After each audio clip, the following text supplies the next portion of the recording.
Saudações, amigas e amigos primatas! Bem-vindos ao 8º episódio do Papagaio de Primata, o seu podcast para assuntos do cotidiano vinculados ao meio ambiente. Aqui quem fala é o Matheus, e serei o capitão da jornada de hoje. Bom, estávamos navegando quando de repente percebemos uma nuvem cinza no horizonte. Seria uma neblina de final de inverno? Ao nos aproximar da nuvem, nossa respiração foi ficando mais difícil. Animais voavam desesperadamente, passando por nós. Finalmente, conseguimos desembarcar em terra, onde avistamos as matas e montanhas em chamas. Nisso ficou claro o tema que precisaríamos discutir nesse episódio e que, infelizmente, acontece todos os anos no Brasil: as queimadas. Temos visto muitas notícias na mídia tratando dos incêndios na região da Amazônia e do Pantanal, ameaçando nossas riquezas naturais e a vida de milhões de seres vivos. Pensando nisso, iremos abordar: por que e onde essas queimadas ocorrem? Quais os impactos para a biodiversidade? Quais os prejuízos para todos nós? E o que podemos fazer para mudar esse cenário? Então, iremos tratar de um tema que é muito importante e que impacta a todos nós. Ainda mais de um ano de recordes em focos de calor e queimadas. Lembrando que estamos nem na metade da temporada de incêndios, que costuma acontecer de agosto a outubro. Para você ter uma dimensão do tamanho da área destruída, de maio a agosto de 2020, mais de 1,8 milhões de hectares do Pantanal já foram dizimados por incêndios. E mais de 2,5 milhões de hectares já queimaram na Amazônia, sendo que destes, 83% ocorreram em áreas recentemente desmatadas. Estamos falando de uma área somada maior do que a Dinamarca. É muita coisa. Bom, agora que temos a sua atenção sobre a dimensão do problema que enfrentamos em nosso país, nada melhor que começar falando um pouco em um contexto mais amplo. Para isso, gostaria de chamar nosso doutor em animais com ferrões e mestre das edições, Lucas Perillo.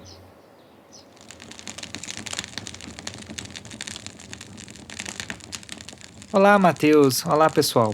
Antes de começar a falar só do Brasil, precisamos lembrar que as fronteiras que existem entre os países não nos isola do contexto global, principalmente quando falamos de meio ambiente. Um dos efeitos das mudanças climáticas é o aumento de eventos extremos, como temperaturas mais altas no verão ou secas prolongadas. Isso é importante porque muitas queimadas acontecem quando a vegetação está seca, em períodos sem chuva. Essas chuvas, principalmente quando o fogo é de origem natural, ajudam a apagar o fogo. Muitas vezes são os próprios raios, que aparecem logo antes dessas chuvas, que causam os incêndios, e logo depois são controlados. Mas os incêndios causados pelo homem chegam na hora errada e trazem consigo um poder muito mais devastador. E é claro, né, primata? Tá tudo conectado. Os efeitos na escala local, como um incêndio no interior de São Paulo, por exemplo, podem influenciar diferentes regiões do mundo. Os gases do efeito estufa gerados pelas queimadas podem viajar milhares de quilômetros e contribuem para o agravamento das mudanças climáticas em uma escala global. Um outro problema é a mudança do uso da terra. Essa substituição de áreas naturais é fortemente influenciada, principalmente pelo desmatamento no Cerrado e na Amazônia, tendo sido responsável por 44% do total das emissões de gases do efeito estufa no Brasil em 2018. Todo mundo que já viu um lugar antes e depois de um incêndio pode ter se perguntado como pode tanta coisa ser reduzida somente a cinzas. Bem, toda essa matéria foi convertida em outra coisa, principalmente gases, como o gás carbônico, por exemplo. Para você ter uma ideia, a madeira, quando pega fogo, pode perder mais de 70% da sua massa. Isso sem contar as folhas, os galhos secos e todos os animais, que muitas vezes, dependendo da temperatura do incêndio, praticamente somem da paisagem. Então, parando para pensar, é muita fumaça. E onde há fumaça, há fogo. É realmente muito triste a gente perder tanto em tão pouco tempo.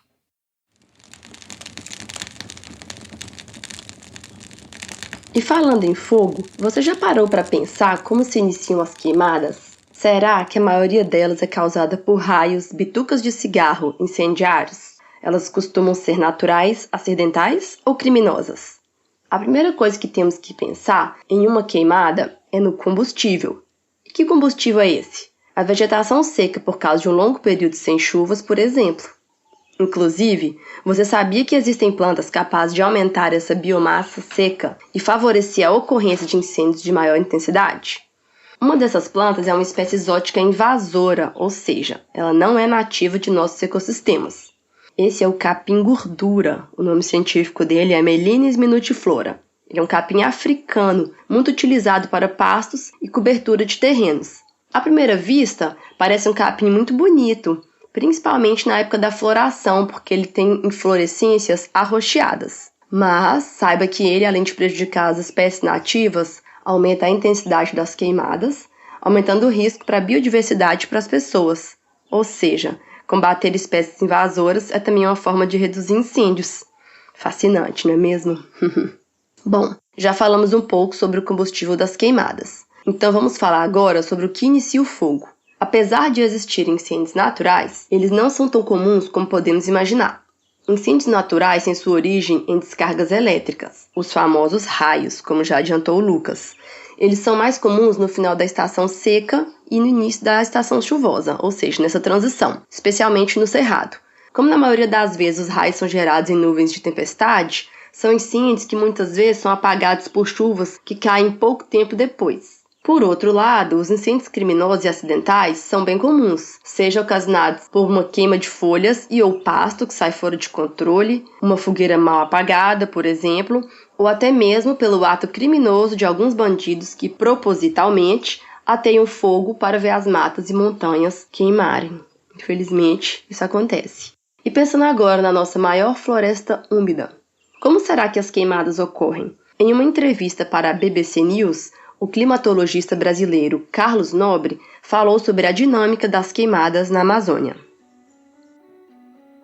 A dinâmica principal é sempre assim: corta-se a floresta antes do período seco.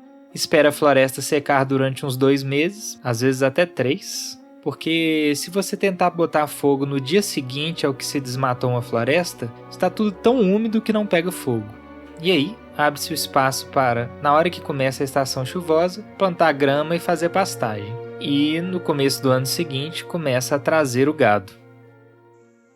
Para finalizar essa parte, temos visto como que os incêndios no Pantanal têm tomado dimensões recordes neste ano. É extremamente triste para todos nós presenciarmos as imagens de animais queimados, ninhos destruídos e áreas naturais gigantes desaparecendo. Mas quem será que poderia ser responsabilizado por tamanha atrocidade? No dia 5 de setembro, perícias feitas pelo Centro Integrado Multiagências de Coordenação Operacional apontaram que os incêndios que atingem a região do Pantanal Mato-Grossense há cerca de 2 meses foram provocados por pessoas. Dentre as causas já identificadas estão a queima de pasto, fogo em raízes de árvore para retirar mel de abelha e acidentes com veículos. Não, Luísa, muito triste pensar que todo ano vemos o mesmo cenário apocalíptico se repetir. E pensando nisso que você falou, fiquei pensando em como muitos incêndios começam em dias de sol, sem nenhuma nuvem no céu, né? Esses incêndios, ocasionados pelas pessoas, então conseguem se espalhar mais rapidamente, demandando a intervenção de verdadeiros heróis, os bombeiros e brigadistas, que arriscam a vida todos os anos para proteger nossas áreas naturais, os animais, plantas e pessoas. A esses combatentes do fogo, toda a nossa solidariedade e admiração. E para continuar essa história sobre o fogo, uma coisa que deve incomodar muito quem acompanha de casa essas notícias é que sempre existem divergências sobre os dados de incêndios em nossos biomas. E aí, Felipe, vou pedir para você falar um pouco sobre isso. Como saber quem está dizendo a verdade? Olá pessoal, pois é, como dizem por aí, uma coisa é uma coisa, outra coisa é outra coisa. Mas o que é certo mesmo é que sempre devemos procurar fontes, de onde vêm todos esses dados, ou qualquer outra informação que você achar importante. Estamos falando aqui sobre fogo, mas para qualquer assunto, pesquisar mais sobre as informações passadas seria o ideal, não é mesmo? E como o Matheus falou, quando a gente vê algum jornal, por exemplo, sempre tem dados apresentados sobre o aumento dos focos de incêndio na Amazônia. E logo depois vem um governo desmentindo, dizendo que é o contrário, que os focos diminuíram nesse período. E aí muita gente fica sem saber em quem acreditar, No meu caso, como dizem aqui em Minas, se o governo falou, eu truco. E não é por birra não, mas porque temos exemplos de que eles costumam falar mentira quando o assunto é queimada ou preservação do meio ambiente. O mais recente foi um artigo publicado pelo vice-presidente no site do Planalto, intitulado Vamos Falar de Queimadas. Resumindo, ele fala um monte de coisa sobre a importância da Amazônia e cita o tanto de coisa que o governo fez para diminuir os focos, como a moratória que o governo lançou em 2019 e agora em julho de 2020 também, que proíbe a utilização de queimadas ilegais por 120 dias. Ele diz nesse artigo que a moratória já ajudou a diminuir os focos que muitas queimadas na Amazônia acontecem, devido à cultura do fogo, ser uma tradição que persiste em muitas comunidades. Ele fala dos incêndios naturais durante o verão, devido ao clima mais seco na região amazônica, e cita até o perigo dos balões de São João como responsáveis pelos incêndios. O que ele não falou foi da influência dos desmatamentos sobre o aumento de incêndios. Mas como na ciência a opinião não importa muito, mesmo que você seja um ótimo cientista, o que devemos nos concentrar são nas evidências, não é mesmo? Poucos dias depois dessa fala do vice-presidente, a NASA apresentou alguns dados para desmentir essas falácias. A NASA criou uma nova ferramenta, com parcerias entre algumas universidades, que consegue perceber, devido às características das queimadas, qual foi a origem do fogo. Se foi por desmatamento, por exemplo, que são queimadas maiores, duram mais tempo e soltam uma coluna de fumaça bem grande. Com essa ferramenta, foi verificado que os focos de incêndio depois dessas moratórias aumentaram e não diminuíram conforme o governo tenta colocar. E ficou claro que o principal contribuinte para esse aumento são as grandes áreas de desmatamento, que também só crescem na Amazônia. Eles ligam também o aumento dessas queimadas com a proximidade de estradas abertas na Amazônia. Para quem quiser acompanhar essa ferramenta, que traz informações diárias, nós colocamos lá em nosso site o link. O massa é que eles também liberam a página em português, que é muito bom para a gente aqui. E para falar mais um pouco sobre essa questão do desmatamento, incêndios, vamos chamar aqui o nosso amigo André Arueira, no seu quadro Bicada do Dia.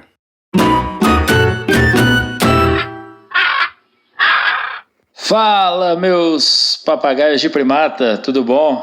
Aqui é o Arueira, mais uma vez chegando com a bicada do dia.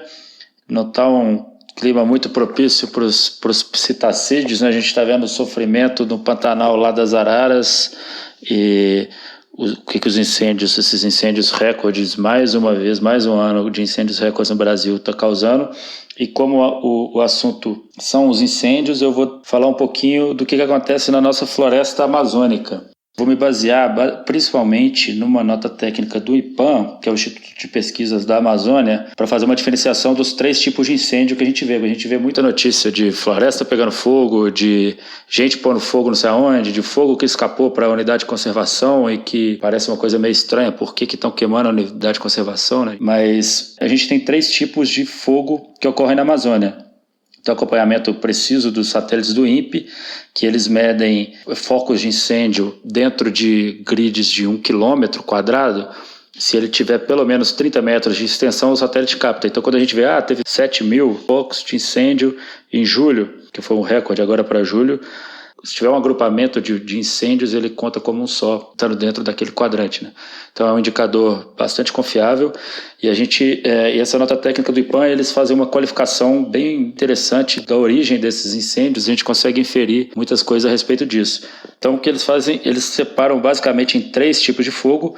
Um é aquele incêndio de desmatamento recente. Quem ouviu o episódio 5, que fala das políticas públicas, na minha participação eu falei bastante da dinâmica de grilagem, que é bem essa que o Lucas acabou de mencionar da matéria com o professor Nobre, que é basicamente gente que invade terra e que, para mostrar que ela tem algum uso produtivo, para que no futuro ele consiga a regularização, ele vai lá, derruba tudo e aí fica uns 4, 5 metros de vegetação e não tem como você remover aquilo, Então o cara vai lá e taca fogo para virar cinza e aí ele consegue, inclusive, uma terra já com bastante fertilidade, pelo menos para os primeiros anos. Então, esse é o primeiro tipo de incêndio, a gente que desmatou e agora quer fazer algum tipo de uso naquela terra, ele vai tacar fogo para eliminar a vegetação. Essa é uma dinâmica muito associada ao desmatamento, Então, a gente sabe que quando lá no primeiro semestre do ano o desmatamento já está explodindo, a gente já prevê que a temporada de incêndio vai ser muito forte, dali 2, 3 meses, depois que a vegetação está bem mais seca, depois de estar morta e largada lá no solo. O segundo tipo de fogo é o fogo de manejo agropecuário. Então a gente que quer fazer limpeza de pasto, quer fazer limpeza de área agrícola, tá com aquele pasto velho, cheio de erva daninha, o cara tá com fogo ali, a grama renasce, nasce renovada e ele consegue uma produtividade melhor nesse tipo de pasto. Então é o que a gente chama de limpeza de pasto. E o terceiro tipo é o incêndio florestal. Aí o incêndio florestal ele vai derivar quase que necessariamente desses dois primeiros tipos, o fogo de manejo agropecuário e do desmatamento recente, que é de fogos induzidos, né, por humanos. E aí os incêndios é quando esse tipo de fogo escapa. Ele escapa para a floresta adjacente, às vezes premeditadamente ou não, porque o cara quer fazer parecer que foi um acidente, e o fogo escapa, entra em terra indígena, entra em unidade de conservação, entra em florestas públicas e se torna um problema ainda maior. Dos dados recentes que a gente tem, é quase que dividido esses três tipos de incêndio que o INPE estava medindo. 1/3 deles é oriundo de desmatamento, 36%, que é um pouquinho mais de 1/3, vem de manejo agropecuário e 30% são incêndios florestais. Então eles estão mais ou menos divididinhos. Só que tem uma tendência que dá para observar de 2016 para 2019 que o incêndio provocado por fogos em áreas recentemente desmatadas, que são essas que estão explodindo junto com o desmatamento, ele mais do que dobrou na sua participação, ele foi de 15% para 34%. Então é um indicativo de que o aumento dos incêndios, eles estão bastante ligados ao aumento do desmatamento, por tudo aquilo que a gente já sabe de postura de governo, de desmonte de órgãos de fiscalização e etc. E aí, pessoal, a gente vai ter desdobramentos importantes para o futuro dessas florestas, né? Por exemplo, ano passado a gente mediu 10 mil quilômetros de desmatamento, aproximadamente um pouquinho mais que isso, para a floresta amazônica, e além disso, a gente teve 8 mil quilômetros de cicatrizes de fogo, que são áreas que queimaram, mas que a floresta ainda continua lá. Ela sofreu um grave estresse, mas ela continua lá. Mas isso a gente quase que dobra a área que foi derrubada em área que sofreu algum tipo de incêndio. Os incêndios florestais, eles não ocorrem em qualquer tipo de floresta, né? Florestas úmidas, elas não pegam fogo se elas estiverem bem conservadas. Então tem até o clichêzinho que o Bolsonaro adotou agora, que ele adora falar essas coisas que ele ouve de orelhada e sai repetindo. Ele está falando que floresta não pega fogo, então não tem como a Amazônia estar pegando fogo. A gente está vendo a Amazônia pegar fogo. E isso é uma das explicações. Essas áreas estão, por elas terem sido queimadas uma vez, elas estão mais fragilizadas e elas tendem a queimar novamente com maior facilidade se você tiver um incêndio próximo, algumas condições favoráveis. E a mesma coisa acontece pelo efeito de borda, porque se você abre uma estradinha, se você tira madeira, uma árvore grande que abre aquela clareira no meio da mata, você está expondo frações maiores de vegetação à ação da luz do sol, ao calor, aos ventos, e tudo isso tira a umidade. Então a floresta ela fica mais ressecada e mais inflamável. Então esse evento que ocorreria a cada 500 anos, que é um incêndio numa floresta úmida, ele acaba ocorrendo talvez todo ano, eventualmente mais de uma vez, enfim. Os estudos mostram que se isso ocorre repetidamente em intervalos menores do que 5 anos, a floresta ela entra no processo de decaimento e de savanização. Então as árvores passam a morrer e ser substituídas por árvores mais generalistas e o ambiente fica mais parecido com uma savana bem pobre, né? Não é nem aquele cerrado maravilhoso que também pega fogo todo ano, mas uma savana bem pobre por culpa dessas agressões às florestas. Então podem ter certeza que essas áreas que estão sendo queimadas agora, elas estarão mais suscetíveis a queimadas no ano que vem, e se vier uma seca mais severa, que são coisas que a gente espera no cenário de mudanças climáticas que a gente tem, é um futuro bastante preocupante de como que vai ficar a dinâmica do fogo nos próximos anos. Em 2019 a gente teve bastante incêndio, embora a seca não tenha sido severa. A gente teve muito mais incêndios com muito menos seca. Isso é muito preocupante porque quando vier uma seca maior de verdade, a gente não sabe o que pode acontecer. E como não podia deixar de ser, falar da questão política, né? O governo saiu batendo cabeça, o Salles, semana retrasada, passada, estava lá brigando com o Paulo Guedes, brigando com o Mourão, falando que não tinha dinheiro, que ele ia parar com as equipes que estavam apagando os incêndios, e aí tem dinheiro e ele não usou. Enfim, o governo segue batendo cabeça, distraindo. Ação efetiva a gente vê muito pouco. Eles fizeram uma moratória de 120 dias de incêndios. Por essa nota que eu descrevi, vocês já viram que não funcionou, né? Mais de 1/3 dos incêndios é de manejo agropecuário, fora os que escapam. E aí, a ação efetiva a gente está vendo muito pouco. O Pantanal está batendo recorde de incêndios, já queimou mais do que os vários anos anteriores somados. São perdas inestimáveis que a gente está falando ao longo de todo esse episódio. E não por acaso, do ano passado, a gente teve aquela grande celeuma sobre os brigadistas de Alter do Chão que foram acusados de causar os incêndios de Alter do Chão que eles estavam tentando apagar. Agora, um ano depois, a Polícia Federal recomendou o arquivamento, né, porque eles fizeram uma perícia, viram que o local que tinha sido apontado como início do fogo não era o local que o fogo realmente começou, e isso inocenta por tabela todos os brigadistas. Então todo mundo já sabia que era uma acusação que não parava em pé, e a Polícia Federal chegou a essa conclusão agora.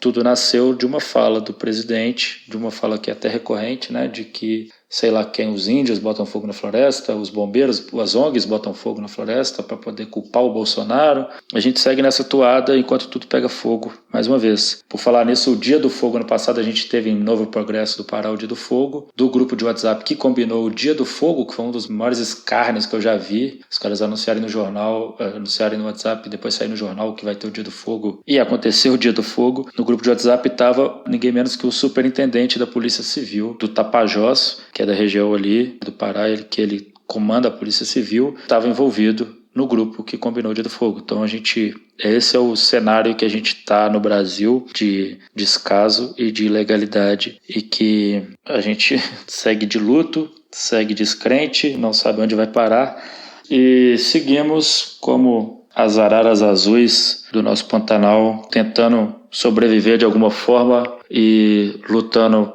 para que o futuro seja um pouquinho diferente. Beleza? Espero poder voltar em breve com notícias boas algum dia. Mas é sempre um prazer participar e um abraço para todo mundo. Se cuidem.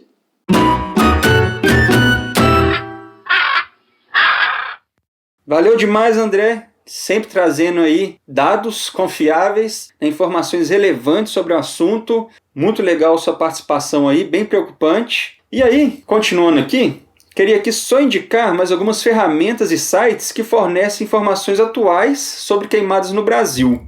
Assim, na dúvida, você pode ir lá e conferir. Acho que a principal fonte de todas, e a que mais aparece na mídia, é a do INPE, né, que é o Instituto Nacional de Pesquisas Espaciais, que faz parte do Ministério da Ciência, Tecnologia e Inovação, e talvez por isso tenha recebido aí diversos ataques do governo, inclusive retirando pesquisadores, né, das chefias. Mas, por enquanto, como o INPE trabalha com imagens de satélites, utilizando aí dos equipamentos mais sofisticados que existem, as informações são extremamente confiáveis, né, uma vez que os dados são disponibilizados sem passar por nenhuma revisão. No site, né, do Programa Queimadas, que também colocamos o link lá em nossa página do episódio, você consegue pesquisar a situação atual de todas as regiões do Brasil, né, olhando tudo por imagens de satélites, conseguindo fazer buscas específicas por regiões, biomas, pelo seu estado, consegue ver mapas, gráficos, tabelas, muita coisa, gente. Muito importante aí o trabalho do INPE. Outro programa ligado ao governo, no caso aí do IBAMA, é o CISFogo, que é o Sistema Nacional de Informação sobre o Fogo. É uma ferramenta disponível na internet para a gestão, né, dos alertas e registros dos incêndios florestais, das queimadas controladas e dos recursos humanos e materiais no país. A ideia é que ela fosse alimentada pelas diversas instituições que atuam no controle de queimadas, prevenção e combate aos incêndios florestais, e que permitisse a consulta pública de suas informações. O problema, não sei se é momentâneo ou tem a ver com algum ministro aí, quando eu cliquei em acessar o CISFogo no site do IBAMA, a página não existe mais. Então, se alguém aí que estiver escutando souber o que pode ter acontecido, manda um e-mail para a gente aqui.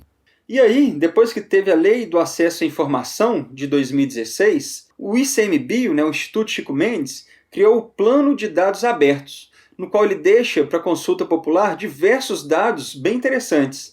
E dentre esses dados tem o sobre área queimada, né, em hectares no interior de unidades de conservação federais. É só você clicar e eles fornecem uma planilha com informações de vários anos, bem interessante também. E para finalizar aqui, vou falar de uma ferramenta que não é do governo. É um projeto desenvolvido por pesquisadores da UFMG, né, da Universidade Federal de Minas Gerais, e especificamente do Centro de Sensoriamento Remoto, Eles têm várias ferramentas aí de análise espaciais muito massa e acabaram de lançar uma que é um modelo capaz de visualizar as áreas com maior risco de incêndio e prever a intensidade e a direção de propagação do fogo no Cerrado brasileiro. Esse tipo de ferramenta é tão importante, né, porque assim você consegue otimizar o esforço das ações para evitar queimadas. Se você tem uma previsão de como o fogo vai se espalhar, para qual lado ele vai, qual a velocidade, fica muito mais fácil você combater e diminuir aí os impactos. Um trabalho fantástico, liderado por um grande amigo nosso, né, Lucas? Que foi da nossa sala lá na graduação, o Birajara de Oliveira, o famoso Bira.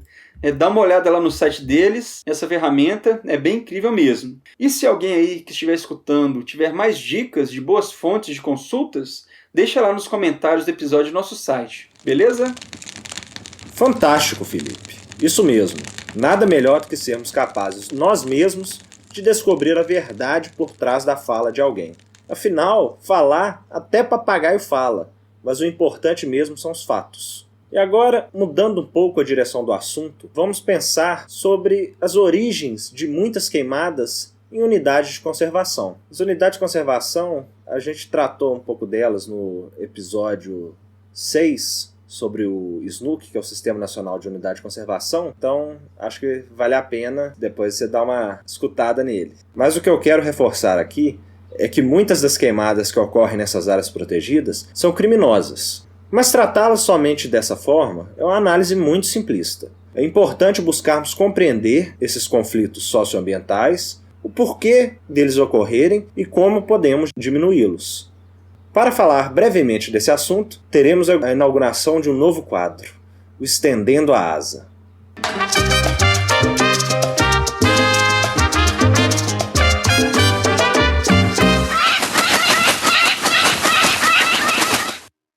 Olá pessoal, estreamos hoje o quadro Estendendo a Asa. Meu nome é Dodora Drummond, ou melhor, Maria Auxiliadora Drummond. Eu sou professora do Departamento de Genética, Ecologia e Evolução da Universidade Federal de Minas Gerais e coordenadora do Laboratório de Sistemas Socioecológicos do Instituto de Ciências Biológicas da UFMG.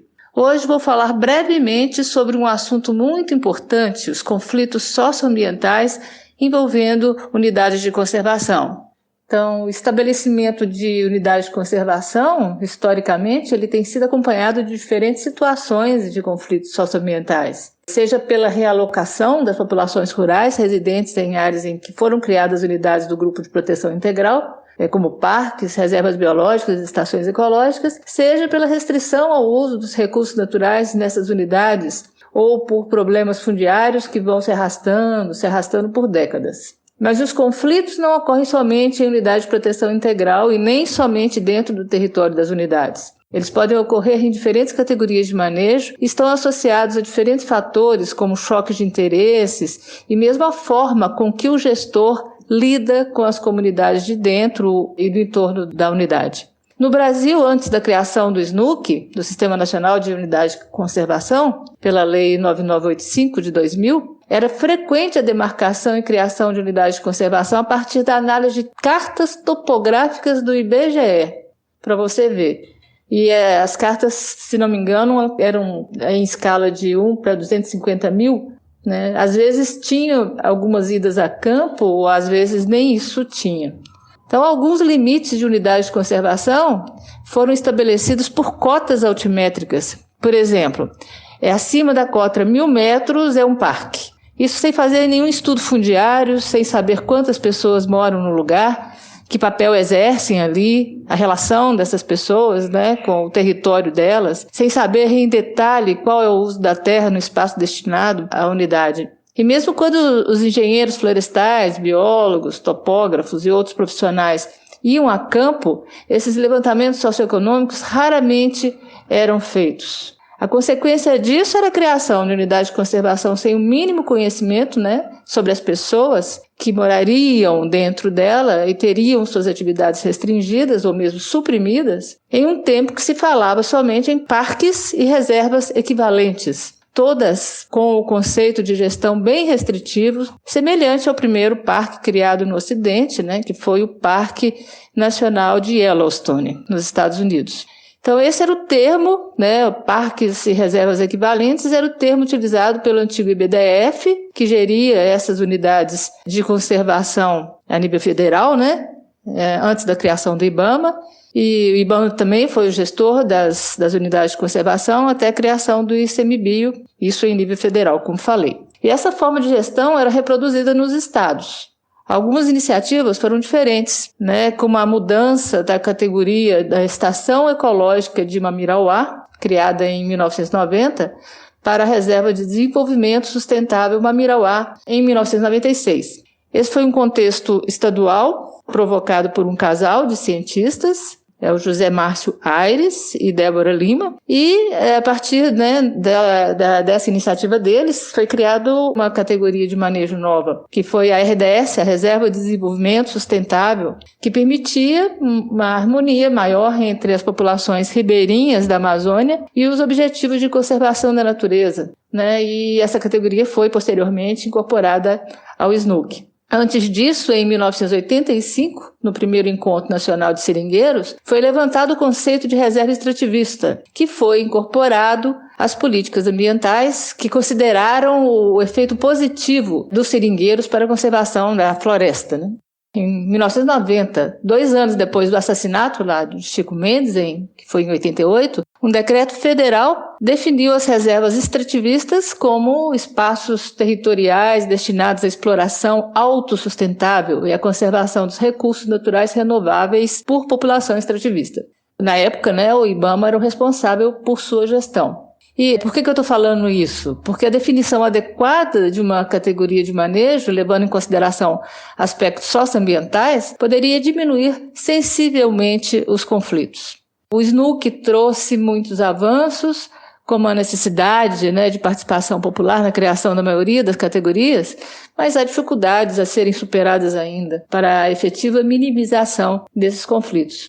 Bom, em resumo, falar de conflitos não é fácil porque há desde razões históricas a razões comportamentais. As causas de incêndios são inúmeras, né? Mas acredito que a falta de integração entre as comunidades que vivem no seu entorno e a unidade de conservação tem papel fundamental para que ocorram incêndios criminosos.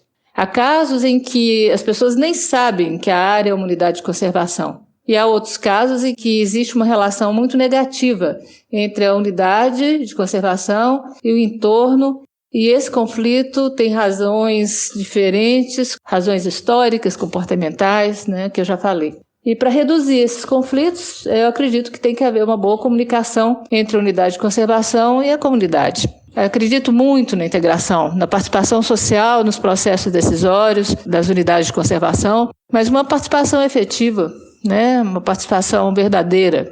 Acredito também que a difusão dos serviços ecossistêmicos que as unidades fornecem, numa linguagem popular, seja também uma boa ferramenta para o estreitamento das relações entre a unidade e a comunidade.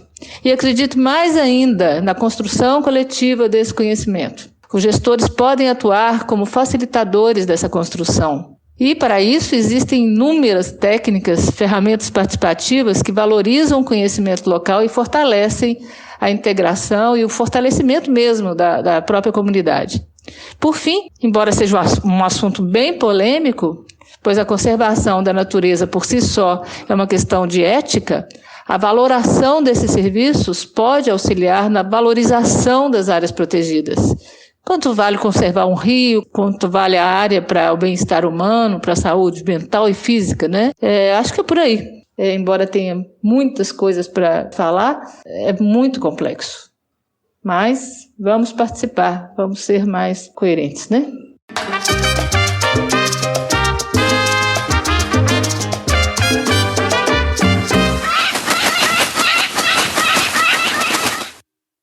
Fantástico, Dodora. Muito bom tê-la conosco nesse barco. Tenho certeza que esse assunto deixou muita gente com gostinho de quero mais e em breve teremos um episódio só para falar sobre os conflitos socioambientais. Esse assunto merece ser bem aprofundado. Pois bem, já falamos sobre o contexto e as causas das queimadas. Então agora está na hora de falar um pouco mais sobre os impactos delas. Você já parou para pensar em como esse tanto de bicho e planta pegando fogo afeta a sua saúde e a saúde das pessoas que você ama? Um estudo de 2019 feito pela Fiocruz mostrou que viver em uma cidade próxima aos focos de incêndio aumenta em 36% o risco de se internar por problemas respiratórios. Esse número é assustador. Os pesquisadores mapearam os impactos das queimadas para a saúde infantil na região amazônica, em cerca de 100 municípios. A pesquisa concluiu que nas áreas mais afetadas pelo fogo, o número de crianças internadas com problemas respiratórios dobrou. Foram cerca de 2.500 internações a mais por mês em maio e junho de 2019, em especial nos estados do Pará, Rondônia, Maranhão e Mato Grosso. E esse é um problema que se repete todo ano. Quando será que os governos começarão a levar as queimadas a sério e a tratá-las também como uma questão de saúde coletiva? Não podemos deixar ainda de falar das outras milhões de vidas que se perdem em meio às chamas apocalípticas de uma queimada. Cenas de animais tentando fugir enquanto o fogo os queima vivos são terríveis. Mas se nós nos sentimos mal só por imaginar essas cenas, imagina para os animais que estão perdendo seus filhos em meio às chamas. Muita gente esquece que animais também sentem dor, medo e tristeza. Temos que tentar ter mais empatia pelos outros seres vivos e nos colocarmos no lugar deles. A gente é só mais uma espécie que vive nesse mundo com milhões de outras. Aí todo ano a gente fica abismado quando vemos uma queimada. Mas logo a gente esquece dela, né? Afinal, nas próximas chuvas, o verde volta. Mas será mesmo que todo o verde volta? E os animais que se perderam e deixaram aquela paisagem mais vazia? Animais não rebrotam. Mas para falar um pouco mais das plantas, nada melhor do que ouvirmos nossa grande botânica, Luísa de Paula. Pois é, Matheus, as plantas e os ecossistemas são muitos. Da floresta amazônica ao cerrado e pampas, existe muita variação e diferentes adaptações para lidar ou não com eventos de fogo. O ano de 2019 foi marcado como um ano de ocorrência excepcional de incêndios em todo o mundo. Da Austrália à Amazônia, da Sibéria ao Sudeste Asiático, como vocês todos sabem. Os incêndios ocorreram em diferentes tipos de ecossistemas e causaram muita preocupação na população em relação às mudanças climáticas globais, perdas de biodiversidade e também efeitos sobre as populações humanas, como já foi falado aqui pelos colegas papagaios. Será que o ano de 2020 vai bater 2019? Pelo menos aqui no Brasil é o que parece, ai ai. No entanto, nós devemos reconhecer que a discussão sobre os eventos de incêndio e seus efeitos no público ainda sofre muitos vieses, e nem sempre a percepção pública do aumento da ocorrência e intensidade dos incêndios é apoiada por dados científicos. Então, na academia, existem opiniões controversas.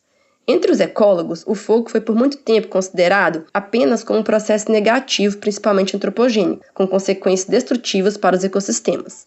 Uma notável exceção foi o botânico dinamarquês Eugenius Varmin. Ele considerou o fogo um fator importante para a savana brasileira em seu trabalho clássico sobre o Cerrado em Lagoa Santa, em Minas Gerais. Vale a pena conferir esse trabalho muito bonito. É importante ressaltar que uma ampla gama de ecossistemas, de florestas boreais a savanas tropicais abertas e pastagens, é naturalmente propensa ao fogo, se não dependente do fogo. Em muitos ecossistemas com incêndios frequentes, como savanas tropicais, o que inclui o nosso cerrado brasileiro, as espécies de plantas elas são adaptadas ao fogo, como evidenciado, por exemplo, por características como casca protetora, floração, que é estimulada pelo fogo, ou então germinação, que é induzida pela fumaça, entre outras adaptações.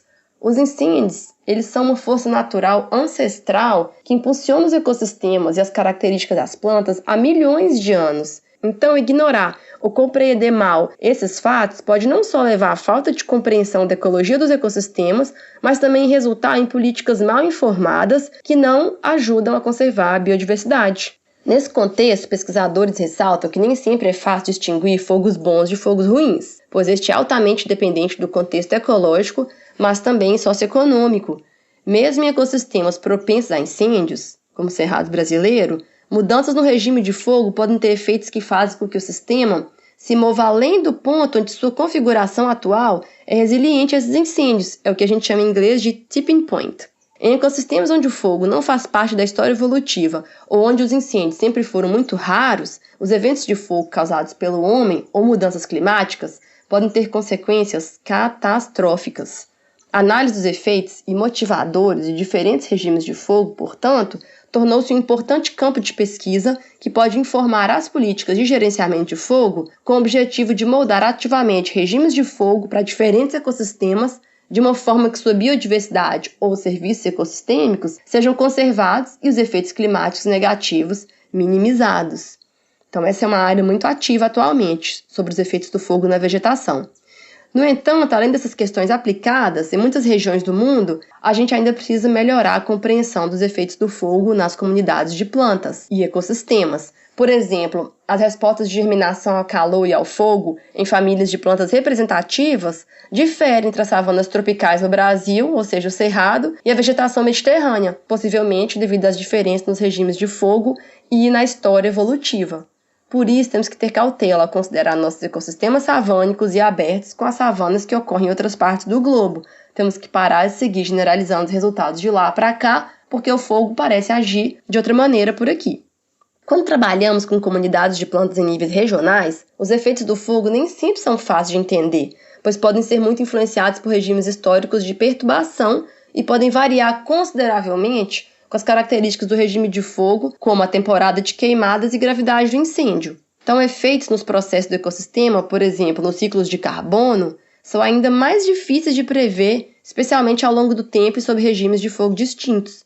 Tudo isso, de forma bastante evidente, se traduz em desafios ao conceber estratégias de manejo do fogo e ainda mais severamente ao considerar as mudanças climáticas futuras, que a gente bem sabe que em muitas regiões a probabilidade de incêndio aumentará, infelizmente. No Cerrado, um ecossistema sujeito a incêndios, o fogo até hoje, apesar dos consideráveis avanços na pesquisa, é uma questão controversa. Para vocês terem uma ideia do tamanho da discussão, no ano passado, uma revista chamada Flora, que publica artigos científicos sobre ecologia vegetal, fez uma edição especial para o tema. Essa revista possui editores e pesquisadores brasileiros, como o Fernando Augusto de Oliveira e Silveira, da UFMG, e o Davi Rosado, da Unesp. E eles, juntamente com outros pesquisadores, lançaram então a chamada Da Cinza ao Entendimento, que foi uma chamada de artigos para uma edição especial Fogo e Vegetação. Artigos muito interessantes foram publicados e saíram agora nesse ano de 2020. Por exemplo, um artigo dessa edição especial, da Alessandra Fidelis, usou exemplos de diferentes ecossistemas no Brasil para reforçar a visão de que o fogo não pode ser facilmente classificado como bandido ou mocinho, e preconiza que não se procure principalmente a origem do fogo, natural ou antropogênico. Isso é importante, mas que a gente também foque no contexto ecológico do fogo. Em outro estudo de Giselda Duringer, ela descreveu sua jornada acadêmica e mostrou que ela fez uma transição de uma visão negativa dos incêndios para uma compreensão mais abrangente sobre a ecologia do fogo em mosaicos de floresta e savana, ou seja, em regiões de transição entre floresta e savana. Ela enfoca as consequências negativas da supressão do fogo para a biodiversidade em ecossistemas propensos ao fogo, como o Cerrado no Brasil. E ela conclui que uma política de fogo zero não é possível nem desejável para a região. Já na pesquisa de Isabel Schmidt e Ludivine Eloy, foi apresentado o Programa de Gestão Integrada do Fogo no Brasil, seus avanços e abordagens inovadoras, apontando seus desafios diante das atuais políticas e pesquisas ambientais brasileiras. E, por sua vez, um outro trabalho bem legal foi do Paulo Brando e colaboradores, e eles apresentaram um diagnóstico atualizado e alarmante sobre o papel do fogo na região amazônica, com foco no Brasil. Eles descreveram o aumento da inflamabilidade da floresta amazônica, em consequência tanto de ações antrópicas, em particular desmatamento, quanto de mudanças climáticas, como já foi falado aqui hoje. Com base em suas análises, eles fazem um forte apelo para o desenvolvimento de uma estratégia rápida e bem planejada para reduzir o desmatamento e os incêndios, e finalmente chegar ao manejo da terra sem fogo. Embora enfatizem que o Brasil tem capacidade científica e tecnológica para fazer isso, pode contar com a gestão dos povos indígenas e também pode se basear em exemplos positivos de engajamento do setor privado nas questões ambientais. Seu trabalho também reconhece que isso depende, como sempre, da vontade política. Pois é, primata, os editores da edição especial destacam: a questão principal, afinal, é ir além da simples classificação de incêndios como bons ou ruins, mas desenvolver estratégias para lidar com a mudança dos regimes de fogo e seus efeitos em um mundo dinâmico, cada vez mais modificado pelas ações humanas. Vamos deixar esses artigos na nossa multiplataforma, caso alguém queira aprofundar no assunto. É preciso enfatizar que nem sempre, no entanto, o contexto ecológico e socioeconômico de sistemas distintos é suficientemente considerado nas estratégias e políticas de manejo do fogo, especialmente aqui no Brasil, às vezes por falta de acesso à informação existente, que está nos artigos científicos, que está em inglês e não chega à sociedade civil e aos tomadores de decisão. E às vezes é realmente devido à falta de conhecimento sobre a relação de ecologia do fogo e comunidades de plantas, como eu falei anteriormente. Mas, claramente, ainda são necessários, então, avanço científico nesse amplo tópico de interação entre o fogo e a vegetação. Bom, já falamos sobre as causas e impactos socioambientais das queimadas. Mas você sabia que elas também causam impactos econômicos para o Brasil? Apesar de o governo brasileiro considerar o meio ambiente como um assunto de quinta categoria, é sempre bom lembrar que a gestão do meio ambiente também é uma questão econômica. Tema esse que o governo federal apenas finge em se importar. Isso porque, caso houvesse uma preocupação com a economia brasileira e com os investidores, as políticas ambientais deveriam estar sendo fortalecidas e não destruídas a toque de caixa. Então, com certeza tem pouca gente ganhando muito dinheiro em cima dessa negação da política ambiental. Essa evidente política antiambiental brasileira dificulta a aprovação do acordo Mercosul e União Europeia, por exemplo.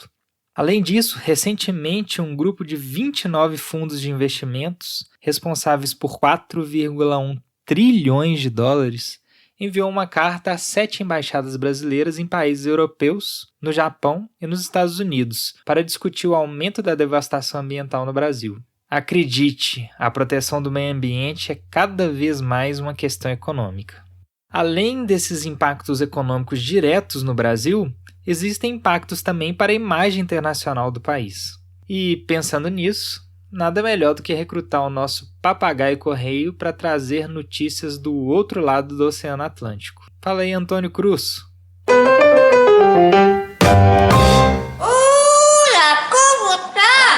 Fala, galera do Papagaio de Primata, aqui é o Antônio Cruz, o vosso papagaio correspondente, ou papagaio correio, e dessa vez estou aqui menos feliz, para falar um pouco sobre a repercussão que está tendo as queimadas no Brasil, principalmente nos países europeus e no mundo.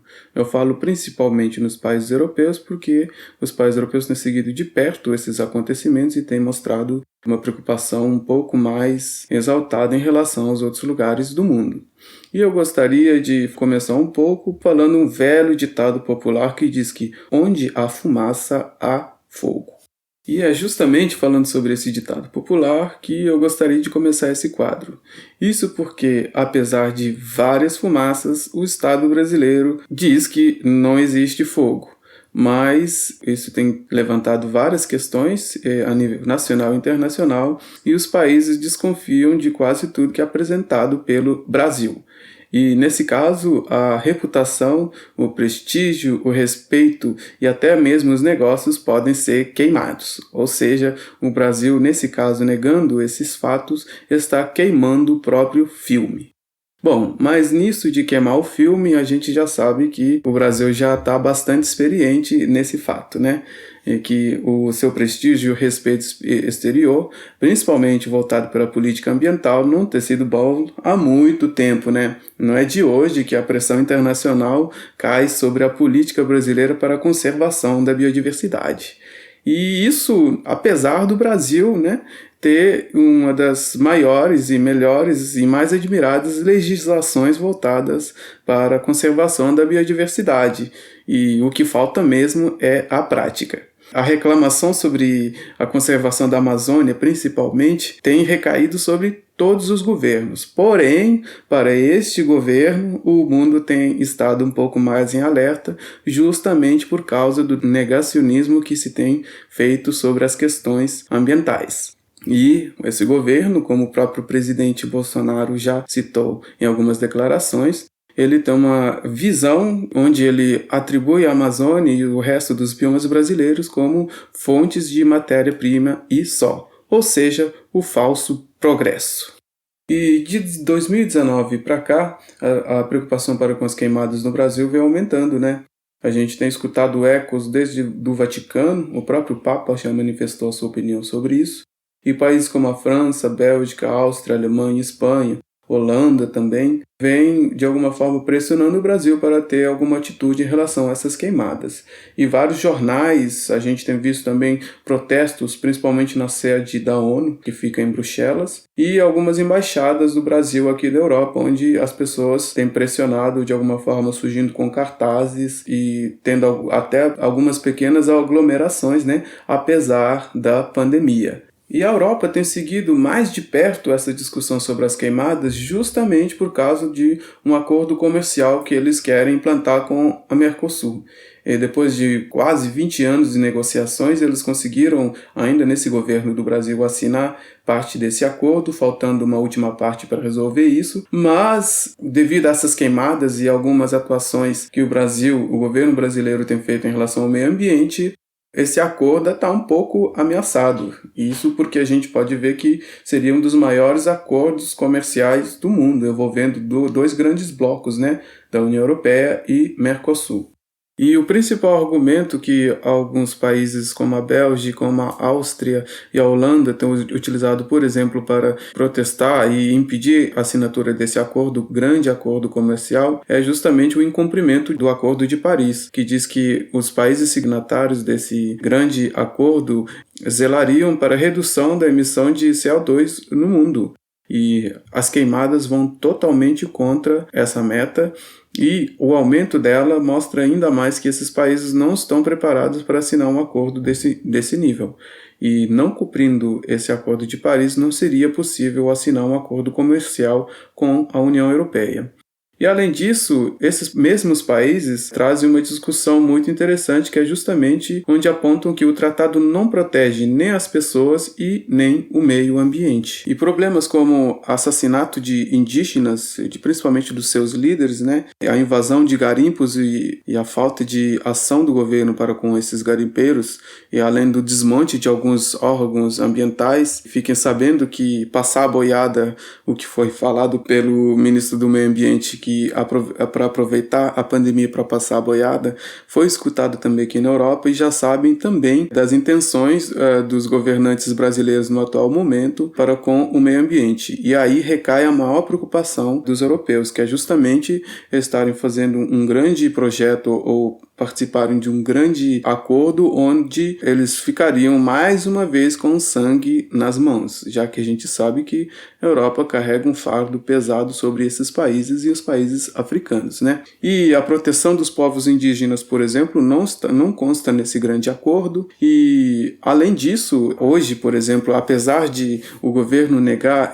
a existência desses problemas, a gente sabe que os indígenas dispõem dos seus próprios canais para informar essas organizações e esses países sobre esses problemas. A gente tem visto que alguns líderes indígenas, por exemplo, fizeram alguns encontros aqui na Europa, até com outros líderes religiosos e com alguns líderes políticos para falar sobre esses problemas. E para complicar mais ainda, a Organização dos Direitos Humanos, a Human Rights Watch, recentemente publicou um relatório onde ele bate de frente com as medidas adotadas pelo presidente Jair Bolsonaro, que, segundo eles, considera que a proteção do meio ambiente e dos indígenas não é algo tão importante e que essa proteção levaria a um fraco desenvolvimento econômico do Brasil. Além disso, o que tem mais desacreditado essa possível melhora da relação do Brasil com o meio ambiente, principalmente em relação à sua proteção, está justamente no desmonte de alguns órgãos como a FUNAI e alguns institutos ambientais como o ICMBio, o IBAMA e o próprio INPE, né? Que o governo não pense que quando ele exonera cientistas de renome internacional e limitam a atuação de organizações que nem INPE, o mundo inteiro fica sabendo, porque essas pessoas são conhecidas justamente pela sua seriedade e atuação no assunto. Então, quando o governo faz esse tipo de ação, ele acha que está protegendo os dados e pode, de alguma forma, manipular os dados a seu favor, ele está dando um tiro no próprio pé. E, além disso, tem mais um outro grande problema que mostra a retirada de alguns técnicos que atuam nesses órgãos ambientais e a sua substituição por militares, né? Ou seja, os militares estão ocupando cargos de chefia do meio ambiente, o que leva a uma grande preocupação. Ou seja, a coisa não está muito bonitinha para o lado do Brasil e para o Mercosul. Isso o que faz com que os próprios países do Mercosul, que querem de alguma forma usufruir desse grande acordo, pressionam o Brasil, e os países europeus também façam essa grande pressão para com o Brasil. E a grande preocupação de todo mundo é que esse tipo de acordo vai aumentar o fogo na Amazônia e nos outros biomas do Brasil. Por quê?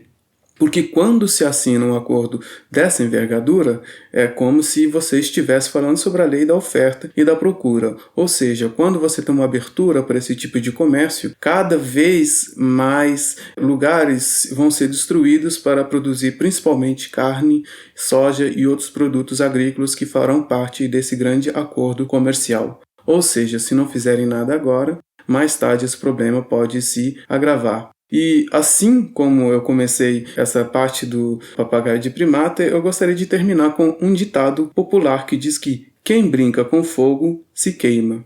E no caso do Brasil, está queimando alguns povos, queimando a cultura, queimando a biodiversidade e os seus serviços, queimando a economia e queimando o próprio filme.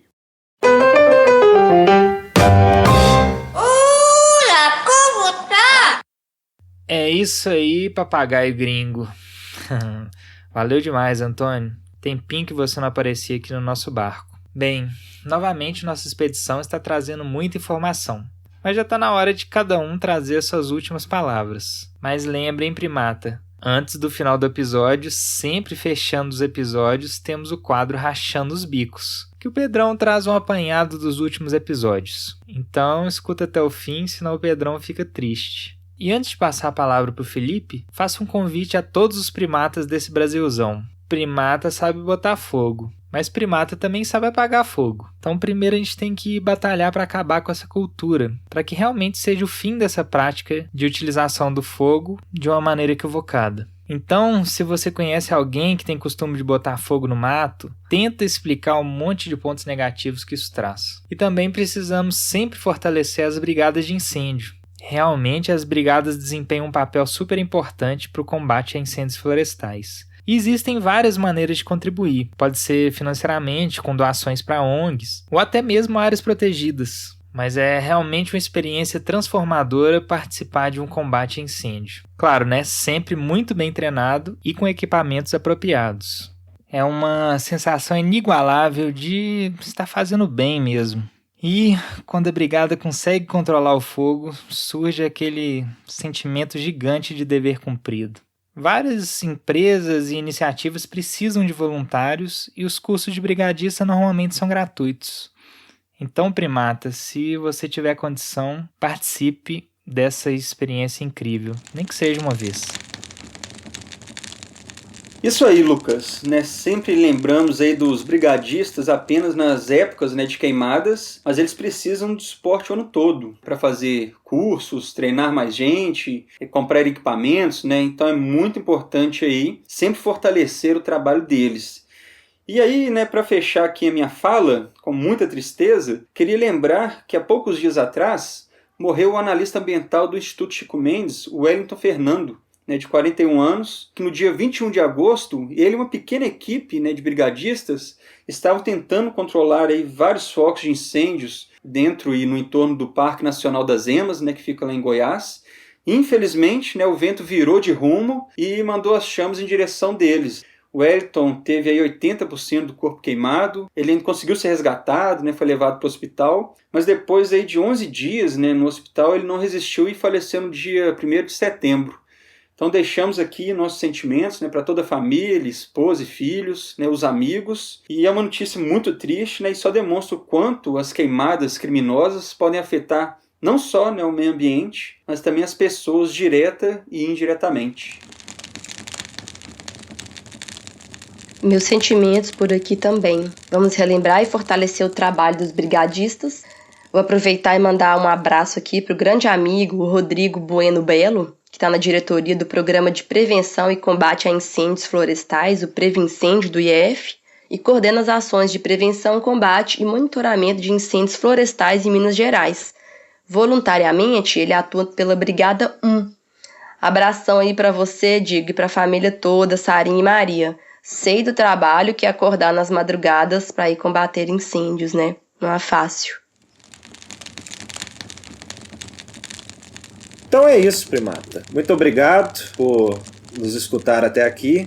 Eu gostaria de deixar uma última reflexão, que é o que cada um de nós pode fazer para contribuir para um mundo com menos fogo, menos queimada, menos impactos, tanto para nós quanto para os outros seres vivos. Pode ser uma atitude simples, como não atear fogo, não jogar um cigarro no mato aceso, nem apagado, né? Afinal, lixo você tem que jogar no lixo. Até mesmo fiscalizar o governo, pressionar por políticas públicas mais eficientes, lembrar que o meio ambiente não é uma questão isolada, mas é um assunto que permeia todos os outros. E temos que colocar isso mais em evidência. Então é isso. Agradeço novamente. E agora, para encerrar o episódio de hoje, gostaria de chamar o quadro Rachando os Bicos do nosso grande amigo Pedrão. Vai lá, Pedrão!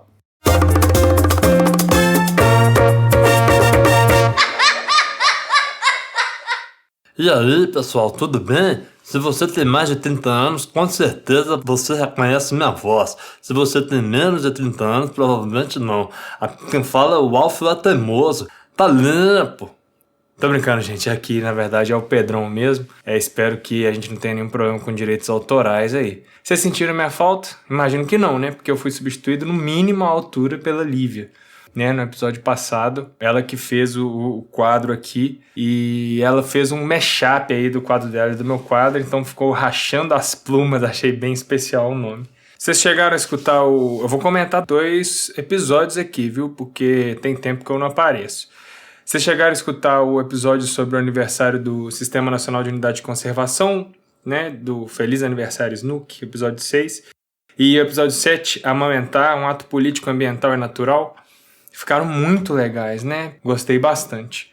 Já que todo mundo contou caso também, né? No episódio 6 sobre unidades de conservação, eu também sou biólogo, a essa altura vocês já sabem até que eu sou herpetólogo, já sabe que herpetólogo é quem mexe com répteis e anfíbios, e no meu caso é principalmente anfíbios. Então eu vou contar um caso aqui para vocês, que é da vez que eu fui coletar lá no Parque Estadual dos Três Picos.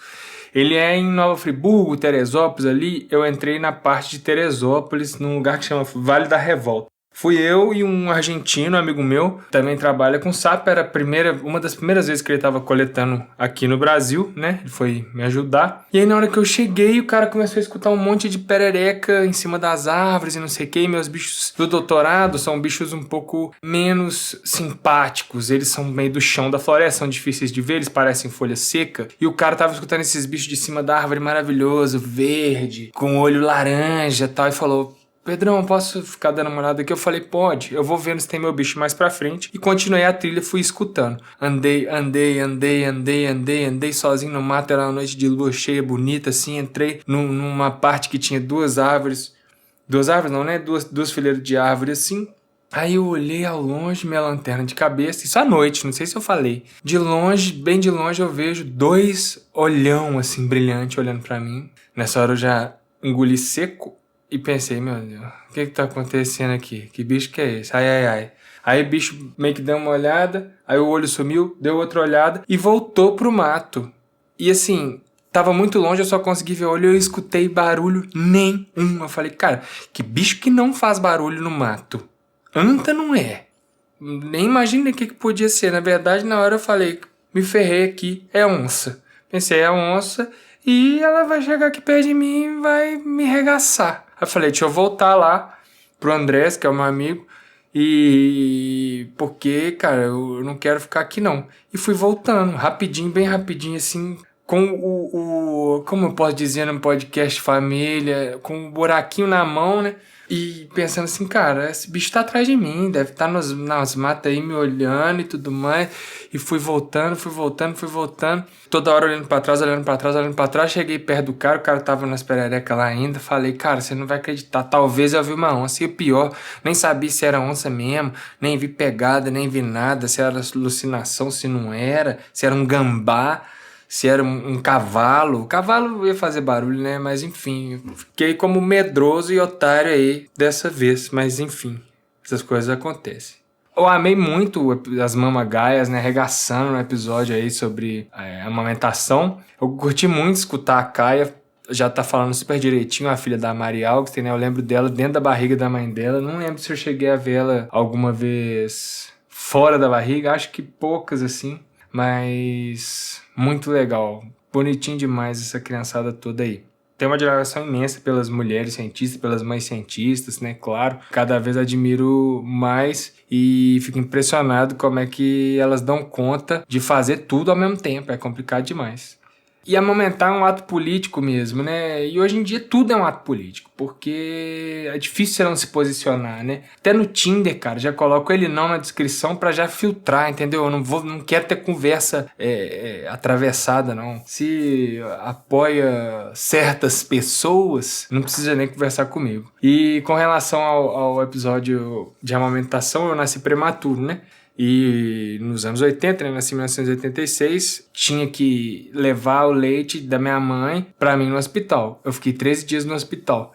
E aí tem uma história que meu pai uma vez foi levar esse leite. E aí a mamadeira era de vidro, o cara estabanado, como eu também sou, né? Derramou a mamadeira, quebrou a mamadeira e caiu o leite todo no chão. E meu pai chorou o leite derramado. O cara ajoelhou no chão e falou: meu Deus, não acredito, meu filho vai passar fome, vai morrer e tal. Dramático, até que chegou um enfermeiro, ou médico, eu não sei, e falou com ele assim: o que o senhor tá desesperado? Ele: eu quebrei o leite do meu filho.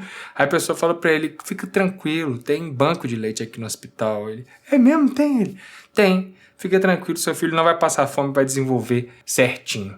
Aí esse é o caso do meu pai. Eu acho muito, provavelmente eu vou achar mais especial que vocês, porque eu imagino ele ajoelhado no chão do hospital, desesperado. Mas é isso, muito legais os episódios. Gente, mandar um salve aqui para o pessoal do Instagram, do WhatsApp, de outras redes sociais, do site, do e-mail, que vocês estão comentando bastante, achei super legal, né? Os meninos também sempre achando muito legal. Então no Instagram, a Dani.melog falou com a gente, ela participou do episódio passado, não sei nem por que vocês colocaram ela aqui na lista. Maria J. Reis Rocha, obrigado. Laura Delas Casas, obrigado. Acho que é a segunda vez aí que eu vejo ela comentando. A Roberto Amigos, muito obrigado aí, meus colegas de profissão. A Lau, _RABF, que eu acho também que é a Laura que participou do episódio anterior, a mãe do Mad Max do Barreiro. Obrigado aí. Ednaira A, obrigado. Mãe Cientista Pontalana Alencar, muito obrigado aí, gente. A @Julia _Neves _BH falou: que alegria e esperança no coração escutar essas mamagaias relatando sobre a amamentação e vida acadêmica. Os episódios estão excelentes, parabéns. Valeu, Júlia. No WhatsApp, a professora Yasmine Antonini da UFOP, né, colega aí da nossa querida Lívia, mandou um salve pro Perilo aí, obrigado, muito feliz que você tá escutando, Yasmine. A Suzana Moreira deixou uma mensagem no site, falou: meninas, foi demais, mais. Fiz questão de colocar cada mais aqui. Não queria que acabasse. Livinha só falou: foi tão emocionante. Pra fechar com chave de ouro, vem Caia. Coração. Parabéns. Valeu, muito bom vocês estarem escutando. E os e-mails aqui, o Celso Renato Cadorini mandou: saudações papagaios, pessoal. Já entendeu o que a gente é, hein? Excelente episódio sobre Snook. Um tema muito importante e pouco debatido. Episódio e podcast que estão sendo compartilhados por mim. Parabéns. Valeu demais, Celso. Eu mesmo não sabia o que era Snook, né?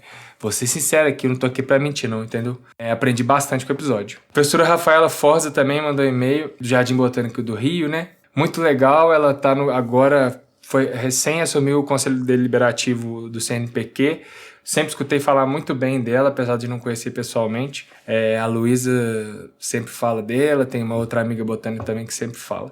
Ela falou: o pessoal do Herbário do Jardim Botânico do Rio de Janeiro está escutando podcast. Passamos para todos os estagiários. Isso aí, galera. Valeu demais. E a gente teve uma doação espontânea do Paulo César Rodrigues do CDTN, Centro de Desenvolvimento de Tecnologia Nuclear. Muito obrigado. Nossa, isso aí pra gente é muito sensacional. Por enquanto, quem edita ainda é o Perilo, né? E a gente tá tentando correr atrás de financiamento mesmo para nós, pra gente conseguir pelo menos pagar um editor ou uma editora, porque isso, pra quem não mexe com isso, é um tempo danado. Pra quem mexe já é um tempo danado. Então, assim, a gente tá tentando tirar isso das costas do Lucas. Provavelmente em algum tempo a gente vai tentar ver um Catarse, alguma coisa assim, ou um Apoia-se, para vocês apoiarem a gente. E muito obrigado mesmo, Paulo César, a gente fica muito feliz. Foi a primeira doação e foi super espontânea, então a gente assim, poxa, nem tem nem palavras. Muito obrigado, vamos usar aí para seguir o projeto. Muito bem-vindo mesmo. Brigadão. Fico até emocionado aqui, gente. E então é isso aí. Não se esqueça de entrar no nosso site, né, que é o www.biologiadaconservação.com.br/papagaio de primata. A gente sempre cria uma página exclusiva para cada episódio, com todas as referências, sugestões de leitura e também vídeos complementares quando tem, né? Visita a nossa multiplataforma. É a nossa grande sacada aqui do podcast. E claro, a gente sempre quer ouvir de você. Se tá gostando, se tem crítica, tem sugestão, manda um e-mail pra gente. A gente gosta de e-mail também, sabe? A gente é dessa época do e-mail aí, que hoje, engraçado, né? E-mail é quase um trem velho. O e-mail é papagaio-de-primata@biologiadaconservação.com.br. Deixa também seu comentário diretamente na página do episódio, manda no Instagram, manda no WhatsApp, do jeito que vocês quiserem, a gente quer conversar com vocês, entendeu? No site, só rolar a página para baixo que tem espaço para os comentários. Se você escuta o podcast em alguma plataforma, né, agregador de podcast tipo iTunes da vida, deixa a sua nota pra gente. É muito importante a gente saber a opinião de vocês, saber se vocês estão gostando, o retorno é sempre sensacional. E lembre-se, podcast Papagaio de Primata, organizado pela Bocaina Biologia da Conservação, que é uma iniciativa focada em comunicação da ciência e capacitação em prol da conservação da biodiversidade. Muito obrigado, amigos. Até a próxima. Fui nessa.